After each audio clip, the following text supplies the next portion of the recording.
우리 기독교 안에 있는 유명한 그 태제 말씀 중에 하나가 한 영혼이 뭐보다 귀하다? 천하보다 귀하다. 예, 이런 말씀이 있습니다.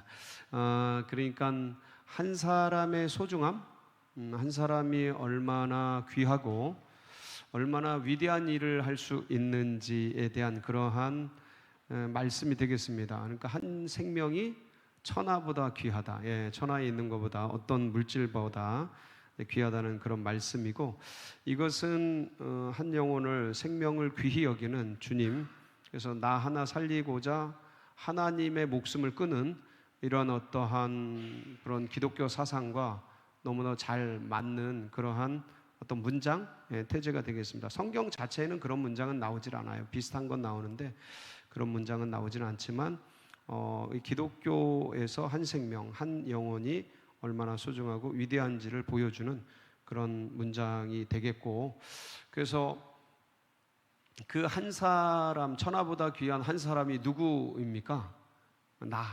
나죠.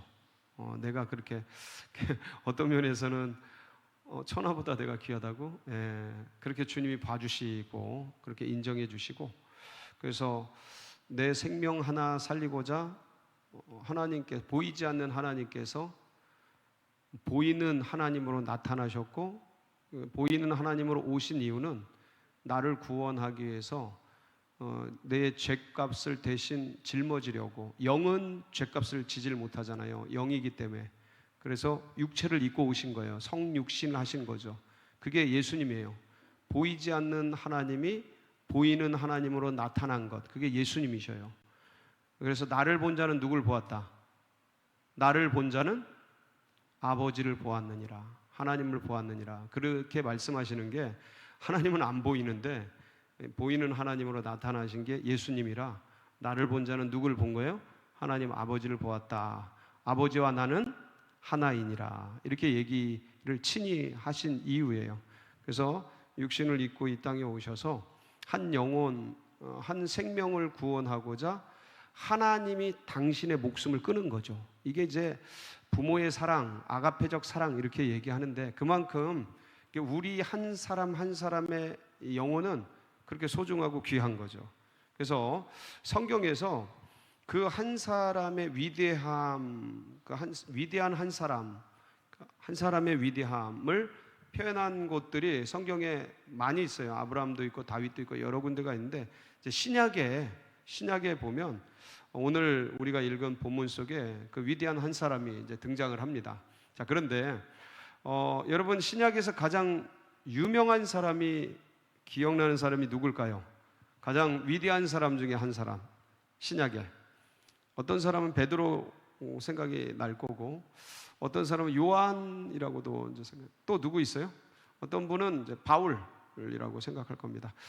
그런데 객관적으로 신학자들은 바울을 꼽습니다. 왜냐하면 12명이 행한 것보다, 12제자가 행한 것보다 바울 한 사람이 행한 게 더 위대한 사역이 많았고요.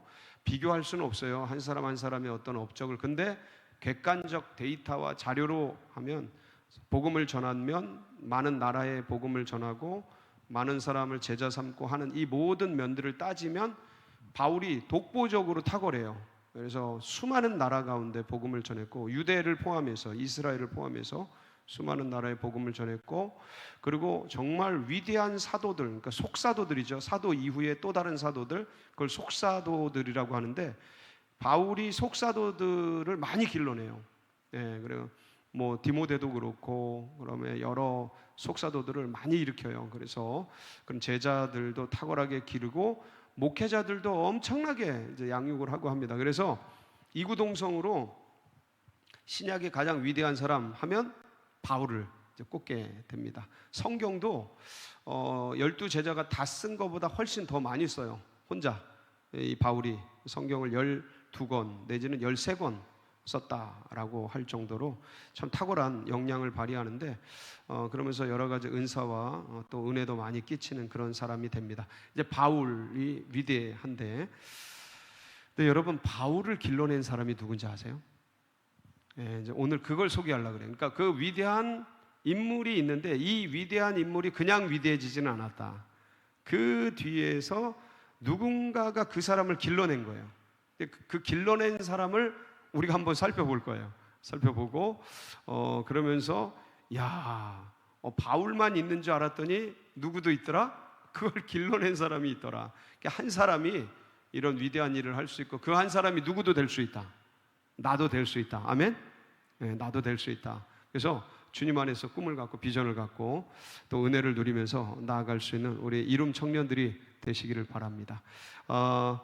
여러분, 바울이 이제 예수님을 만납니다. 바울이 다메섹 도상을 가다가 예수님을 만나요. 예수님을 어떻게 만나냐면 그 뜨거운 정오에 햇빛보다 더 찬란한 빛을 만나요. 그 빛 속에서 사울아 사울아 네가 어찌하여 나를 핍박하느냐 그러는 하나님의 음성을 듣습니다. 깜짝 놀랐죠. 이게 예수님의 음성이에요. 깜짝 놀랐죠. 주여 네 신이 오니까 그러면서 이제 아무것도 안 보이니까 너무 찬란하니까 아무것도 안 보여서 눈이 감기게 되죠. 그래서 엎드려서 누구냐고 묻는데 그 주님이 그렇게 대답합니다. 나는 네가 핍박하는 예수다. 그러면서 예수님을 만나요. 만나가지고 어안이 벙벙해요. 왜냐하면 그 예수님을 다메섹 도상에서 만나기 전까지는 예수는 이단의 괴수고 예수 믿는 도당들을 잡아 죽이고 스데반을 죽이잖아요. 그리고 예수 믿는 사람들을 이제 다메섹으로 가면서 잡아오려고 영장을 가지고 가는 중에 그 와중에 예수님을 만나니까 정신이 혼돈스러운 거죠. 내가 가짜라고 이단이라고 생각했던 그 예수 스스로를 하나님이라고 그러고 메시아라고 하는 그 예수 이단 나부랭이들을 잡으려고 그렇게 가고 있는데 갑자기 예수님을 만났으니까 정신이 굉장히 혼돈스럽지 않겠어요? 정체성이. 그러다가 이제 예수님이 보낸 아나니아라는 사람에게 안수를 받아요. 안수를 받는데 그러면서 이제 성령에 충만해져. 이 바울이 성령에 충만해지면서 이 눈에 있던 비늘 같은 것들이 벗겨져요. 이게 실제적으로 여름, 그러니까 이 정오에 중동은 뜨겁잖아요. 40도, 50도 하는데 그 낮에 태양보다 더 찬란한 빛에 눈을 쪼였기 때문에 눈에 그 이물질 같은 게 허물 같은 게 있었을 것이다 라고 신학자들은 추정을 해요. 그러니까 실제적인 물리적인 비늘을 벗겼다라는 그런 어떤 신학적 해석들이 있어요. 근데 물리적인 이 어떤 허물 이런 것들을 벗기는 것과 동시에 영적인 허물이 벗어지는 거죠. 가려졌던 허물. 그러니까 안 보이던 게 보이는 거죠. 그러니까 예수 그리스도가 진짜 메시아로 이게 가짜인 줄 알고 이단인 줄 알았더니 진짜로 이제 믿어지고 여겨지는 거예요. 그러면 이게 언제 일어나냐면 아나니아라는 예수님의 제자가 안수할 때 성령이 막 임해. 그러면서 이 바울의 이 비늘이 벗겨지면서 영혼의 눈이 떠져요. 영혼의 눈이 떠져. 그러면서 예수가 그리스도인 걸 믿게 돼요. 확실하게 믿게 돼. 그러면서 이제 나가서 이제 복음을 막 전한다고요. 근데 문제는 뭐냐면 이 사람이 변화가 너무 갑작스러운 거야. 그러니까 다메섹으로 가는 게 다메섹에 예수 믿는 제자들을 잡으러 영장을 가지고 가고 있는데 다메섹의 도중에 예수님 만나가지고 변화된 거예요. 그러니까 아무도 몰라. 아무도 모르고 그냥 소문으로만 이 바울이라는 예수님을 믿는 사람들을 잡아 족치는 이 사람이 예수님 만나서 변화됐대라는 소문만 돌지 아무도 실체를 모르는 거예요. 그러니까 누구도 이 바울을 어떤 그리스도인들도 믿음의 형제로 받아들이질 못하는 거야. 왜냐면 저게 가짜로 우리를 잡아넣으려고 잠깐 자기를 속이고 신분을 속이고 우리 신분을 노출시켜서 잡아가려고 그러는지 뭔지 아무도 모르니까 그러니까 신뢰를 못하게 된 거죠. 그래서 그때 이 바울이 나는 이제 진짜 하나님 믿는 사람, 예수님 믿는 사람인데 다들 어려워하고 이거 어떻게 해야 되지? 막 그렇게 좀 좌절스러운, 약간 좀 당황스러운. 그 예수 믿으려고 중간에 예수님 만났잖아요. 그 예수님 믿는 사람들 만나고 교회를 다녀야 될 거 아니에요. 근데 교회 사람들이 두려워해, 불안해, 어려워해, 힘들어해, 안 만날라 그래. 진짜 신뢰를 갖지를 못해. 저 사람이 진짜 변화됐는지 가짜로 바뀐 건지 아무도 믿지를 못하는 거예요. 그런 시간들이 있었어요, 바울에게. 그때 누가 도와줘요? 예, 한번 볼까요? 사도행전 9장 26절에서 28절인데 한번 보겠습니다. 시작. 사울이 예루살렘에 가서 제자들을 사귀고자 하나 다 두려워하여 그가 제자됨을 믿지 자, 보세요. 다 두려워하여 그가 제자됨을 믿지 아니하니. 못 믿는 거야. 못 믿는 거야. 자, 그럴 때 27절부터 쭉 시작. 바나바가 데리고 사도들에게 가서 그가 길에서 어떻게 주를 보았는지와 주께서 그에게 말씀하신 일과 다메섹에서 그가 어떻게 예수의 이름으로 담대히 말하였는지를 전하니라. 사울이 제자들과 함께 있어 예루살렘에 출입하며. 그러니까 이제 그때 누가 나타났어요? 오늘 우리가 읽은 본문 말씀의 주인공인 바나바가 나타난 거예요. 바나바가 나타나서 바울을 자기가 데리고 다니면서 셀들에게 소개해 주는 거야. 지금 말로 말하면 셀들에게 소개시켜주고 임원들에게 소개시켜주고 우리 청년들에게 야, 이 새 가족이야, 새 가족. 이렇게 다메섹에서 오다가 갑자기 예수님 만나가지고 변화됐어. 원래 핍박하고 막 스데반 죽일 때 돌 던질 때 가편투표했던 사람인데 변화돼가지고 예수님 믿는 사람이 내가 보증해. 내가 이 사람 확실히 변화됐어. 아나니아한테 세례받고 그때 성령 충만 안수받고 그때 변화되고 막 그랬어. 내가 보증하니까 얘 진짜 믿을만해. 그러니까 바나바는 굉장히 착한 사람이고 성령이 충만한 사람인 걸 다 아니까 멘토가 된 거죠. 멘토가 돼서 이 바울을 소개시키는 거야. 한 사람 한 사람. 왜냐하면 이거를 잘못하면 신뢰가 형성이 안 돼요. 신뢰가 형성이 안 되면 아무리 내가 믿었다 하더라도 받아들여지질 않아요. 공동체에서 받아들여지질 않으면 이 사람은 언제나 외톨이가 돼서 신앙 안에서 뿌리를 못 내려요. 그러면 독불장군은 없거든요. 그리스도의 공동체 가운데서 같이 공동체로 연합해서 성장해 가야 되는데 그 성장의 과정을 거치지를 못하게 되는 거예요. 근데 바나바가 이렇게 바울을 데리고 다니면 다들 저 사람 살인자야. 뒤에서 막 수근수근 되는데 바나바가 다니면서 어떻게 변화됐는지, 이 사람이 어떻게 주님을 만났는지, 아나니아에게 어떻게 성령의 세례를 받았는지 쭉 설명해주고 알려주고. 그러니까 차츰 제자들도 마음을 열게 된 거지. 여러분, 새 가족이 올 때 항상 여러분 누군가가 이런 역할을 꼭 해주시면 참 좋을 것 같아요. 그냥 왔나 보다. 근데 이게 적응하는데 이 새로운 공동체, 셀이든 공동체든 이름 청년이든 교회든 적응하는데 상당히 시간이 걸려요.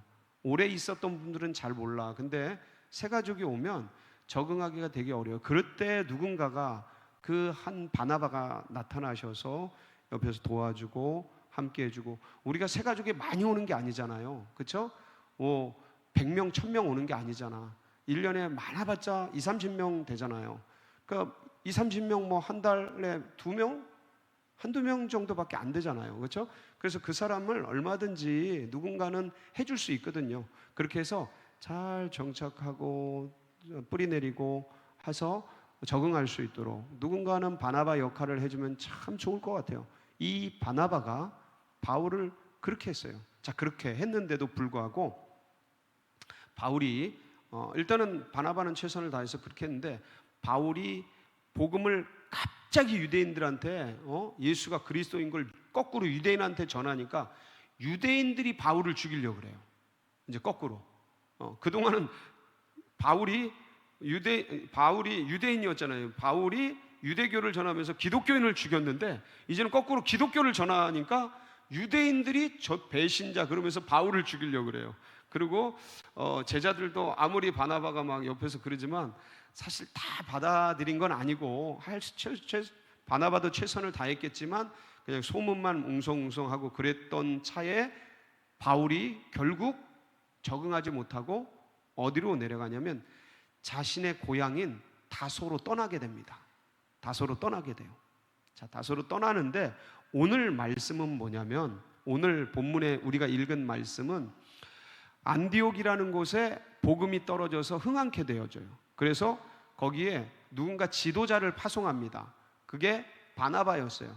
바나바가 가서 안디옥에 가서 보니까 복음이 너무 잘 이렇게 풍성해지고 있어서 거기서 이거 이분들을, 이 제자들을 제대로 잘 양육하고 가르쳐야겠다. 그러면서 잘 가르치기 위해서 나 혼자만으로는 힘든데 누구랑 같이 하지 하고 생각하다가 생각해낸 사람이 누구예요?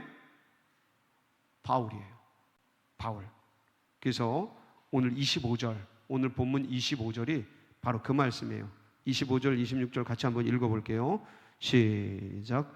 바나바가 사울을 찾으러 다소에 가서 만남에 안디옥에 데리고 와서 둘이 교회에서 1년간 모여 있어 큰 무리를 가르쳤고 제자들이 안디옥에서 비로소 그리스도인이라 일컬음을 받게 되었더라. 바나바가 바울을 알아준 거죠. 고향에 내려가서 칩거하고 있는 바울을 알고 이 사람의 능력과 실력, 왜냐하면 바나바가 사람을 본 거예요. 이 바울이 가말리엘 문화에서 유대교에 정통하고 구약에 정통한 달인이라는 걸, 철학과 신학에 뛰어난 인재라는 것을 바나바는 알아챘던 거죠. 그래서 바울이 다소에서 칩거하고 있는 것을 알고 안디옥으로 데리고 온 거예요. 그리고 같이 성경 공부하고 말씀 훈육하고 제자들을 양육한 거죠. 근데 바울과 바나바가 얼마나 탁월하게 이 일을 했는지 얼마 지나지 않아서 한 1년간 교육을 했는데 그리스도인이라는 칭호를 얻게 되는 최초의 성경적 역사가 일어나요. 이 그리스도인이라는 칭호는 뭐냐면 유대인, 그리스도인이라는 하나의 부족이 생겨버린 거야. 그러니까 이게 어떤 하나의 민족, 하나의 부족, 하나의 어떤 특정적인 공동체 양식과 기류가 생기기 위해서는 거기에 맞는 표준, 거기에 맞는 행동 양식, 거기에 맞는 문화, 거기에 맞는 뭔가가 잘 자리 잡고 그거를 잘 따르는 무리들이 많이 일어나야 되거든요. 근데 바나바와 바울이 얼마나 탁월하게 교육과 훈련을 했으면 1년 만에, 얼마 만에? 1년 만에 그리스도인이라는 남들이 보기에, 유대인들이 보기에 야, 저 사람들은 진짜 다르다, 뭐 행동하는 게. 저 사람들을 그리스도인이라 하고 따로 부르게 되는 그런 기가 막힌 역사가 일어나게 된 거예요. 너무 신기하죠. 대단한 역사가 아닐 수 없어요. 자, 그런데 이렇게 해서 바나바와 바울이 아주 친하게 돼요. 멘토와 멘티가 같이 연합해서 사역을 하니까 기가 막히게 일어나는 거야. 근데 이 안디옥 교회에서 또 다른 사역을 일으키기 시작합니다. 어떤 선교 사역을 일으키기 시작해. 선교사를 파송하는데 안디옥 교회에 성령이 임하셔서 바울과 바나바를 선교사로 파송하라는 그런 말씀을 듣게 돼요. 그래서 안디옥 교회에서 안수를 하고 바나바와 이 바울을 선교사로 파송을 합니다. 자, 그런데 이 바나바와 바울이 갈 때에 조수를 데리고 가요. 조수가 누구였냐면 그 이름도 유명한 바나바의 조카 마가였어요. 마가 요한이라고 하는데 그냥 쉽게 마가라고 부를게요. 이 마가가 이 바나바와 바울의 조수로 따라가게 돼요. 그래서 선교사역, 1차 선교사역을 함께 하게 됩니다. 그런데 이 마가가 좀 어렸어요. 어리다 보니까 아마 10대 말이나 20대 초반 요쯤 됐을 것 같아요. 좀 어리다 보니까 긴 장거리 여행, 긴 선교 여행에 아마도 힘이 들고 어렵고 엄마도 생각나고 그랬던 것 같아요. 20대 초반이 어리잖아요, 아직은. 그래서 그랬던 것 같은데 밤빌리아라는 지역에 갔는데 이 마가가 저 돌아가고 싶어요, 저 집에 가고 싶어요, 막 그랬던 거예요. 그래서 이 선교 사역에 갑자기 중도에서 빠져나가게 되는 일이 일어나요. 그러니까 이 바나바 바울의 이 선교팀은 힘을 받겠어요, 맥이 빠지겠어요? 당연히 멤버가 있다가 쑥 빠지면 맥이 빠지죠. 근데도 이제 바나바는 자기 조카거든요. 이 마가가 조카를 잘 위해주는 마음으로 보내고 이제 나머지 선교 사역을 잘 감당하게 되는데 그 마가가 돌아가는 장면이 성경에 어디에 기록이 되어 있냐면 사도행전 13장 13절에 기록이 되어 있어요. 한번 볼까요? 시작. 바울과 및 동행하는 사람들이 바보에서 배 타고 밤빌리아에 있는 버가에 이르니 요한은 그들에게서 떠나 예루살렘으로 돌아가고. 이게 요한이 누구냐면 마가 요한이에요. 마가예요, 마가. 이 요한이 그들에게서 떠나서 돌아가게 이제 된 거예요. 그러니까 바울은 이게 용납이 안 되는 사람이야. 그러니까 바나바는 이게 좀 이렇게 어떤 융통성이 있고 어떤 사람들의 어떤 모습들을 배려하고 뭐 그러는 역량이, 관용이, 좀 품성이 좀 넓은 사람이라면, 이 바울은, 이때 당시에 바울은요, 이제 초기잖아요. 굉장히 원리 원칙주의자인 거예요. 왜 그런 다양한 사람들이 있잖아요. 그러니까 원칙주의자인 거야. 가기로 했으면 가야지, 가다가 중도에 포기해?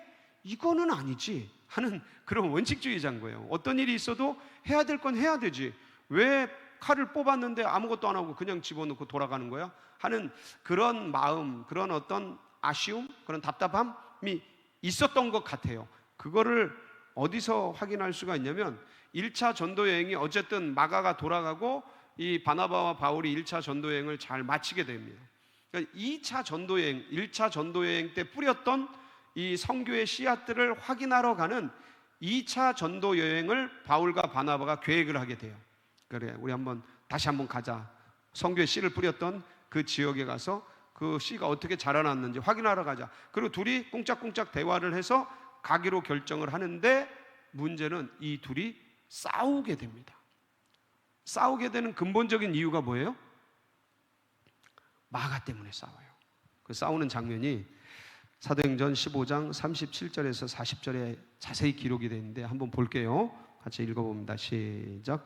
바나바는 마가라 하는 요한도 데리고 가고자 하나 바울은 밤빌리아에서 자기들을 떠나 함께 일하러 가지 아니한 자를 데리고 가는 것이 옳지 않다 하여 서로 심히 다투어 피차 갈라서니, 바나바는 마가를 데리고 배 타고 구브로로 가고 바울은 실라를 택한 후에 형제들에게 주의 은혜에 부탁함을 받고 떠나. 자, 누구 때문에 싸우게 돼요? 마가 때문에 바나바와 바울이 부딪히게 됩니다.